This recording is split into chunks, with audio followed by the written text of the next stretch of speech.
Hey, it's Bill in Virginia. And this is the second part of the feedlot build. On this one, I am going to mount the feedlot to the styrene strip here that I've got. I've got it roughed up with some sandpaper so I can use just dilute white glue on the top. And I can get everything set in place. This way I can lift it and mount it easily on the layout. But I'm going to do the scenery on this piece and then take it over to the layout and mount it. But first, over on the layout, I've still got some work that I need to do over there.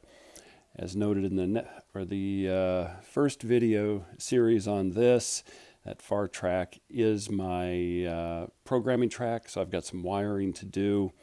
But once the feedlot is done on the sheet of styrene that I've got, I can just set it in place and I can start to build the scenery up around it. So that's what I'm going to be doing for this video here.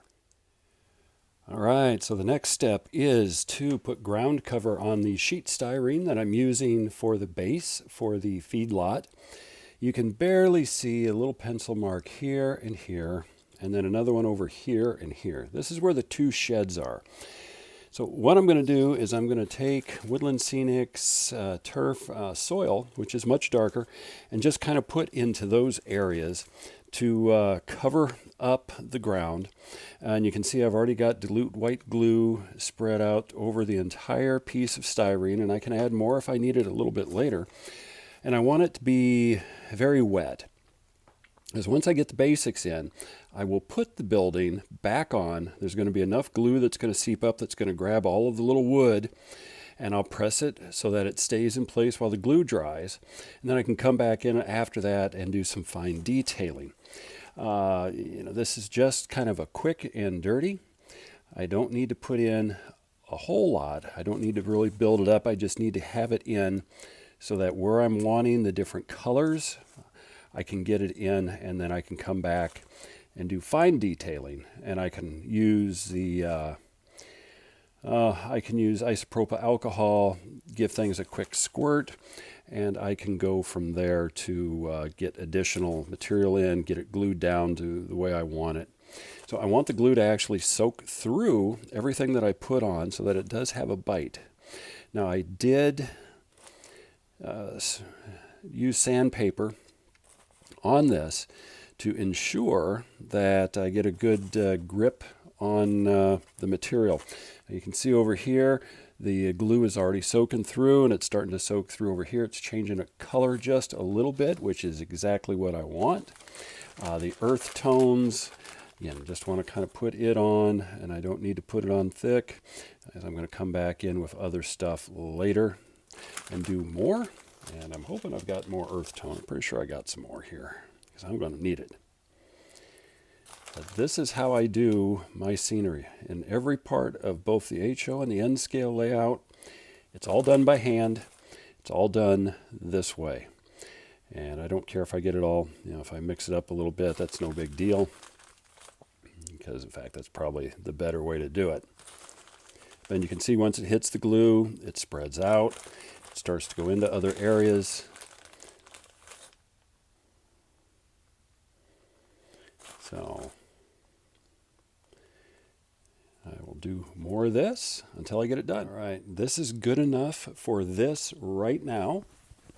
I will get the building and put it back in and put a little weight on it. So here comes the feedlot, and I want to put the chutes right at the edge of the styrene, because that'll go up next to the track, and the ballast will cover that.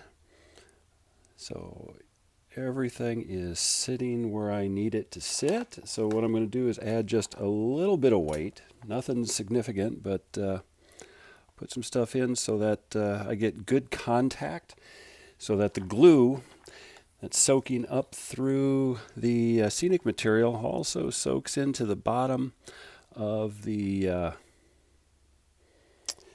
uprights holding everything in place. And I will get a few little things so that I can press these down and get them where I want them to be. You can see there's some glue that got saturated or soaked through on the bottom of the cardboard. No big deal. That I'll be able to take off later. So I'm going to let this dry for a while, and then once it dries more, I can come back and then I can start doing additional detailing just to make it look good. But now I'm going to put a little bit more weight on it and just let it sit for a while. Well, letting things dry, I have been doing a little bit more detail work, and I'll show you once this is dry. But also making a few additional scenes here, and let y'all guess what that's going to represent by the time it's all done and dry. 3 piles, 3 pens.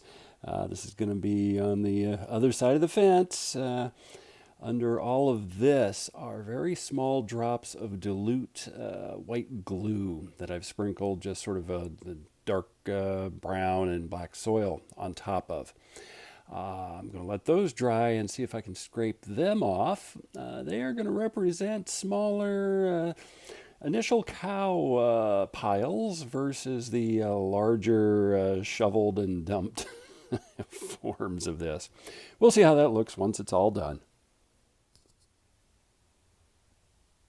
Well, it has dried overnight, so it's looking pretty good. I am ready to start adding some more details before I put it on the layout.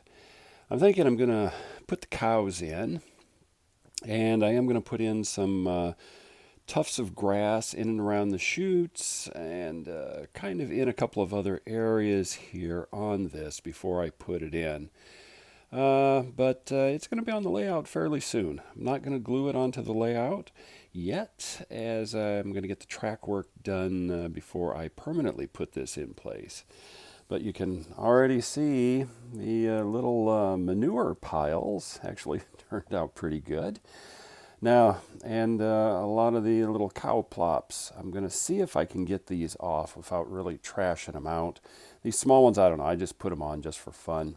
If I can get a putty knife under them, I might be able to peel a few of them up, kind of sprinkle them around in certain areas.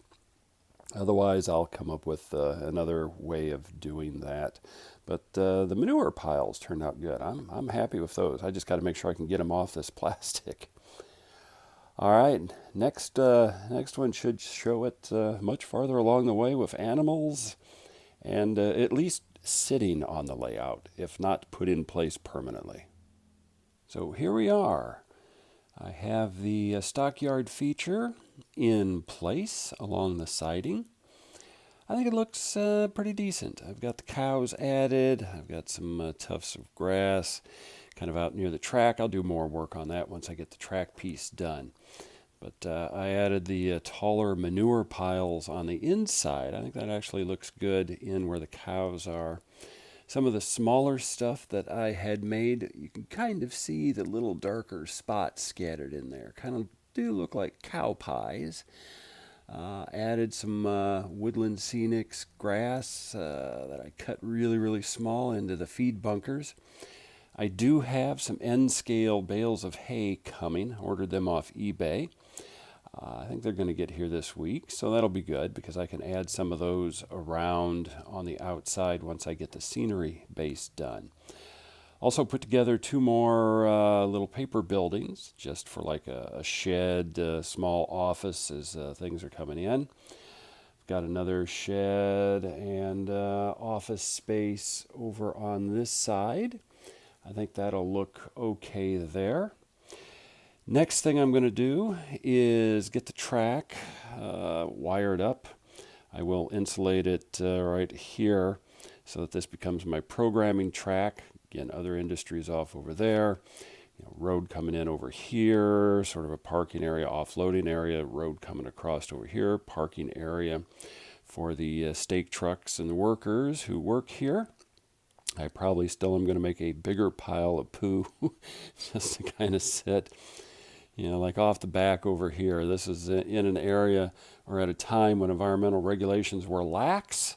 So I'll come up with something like that. But we're sitting pretty good shape.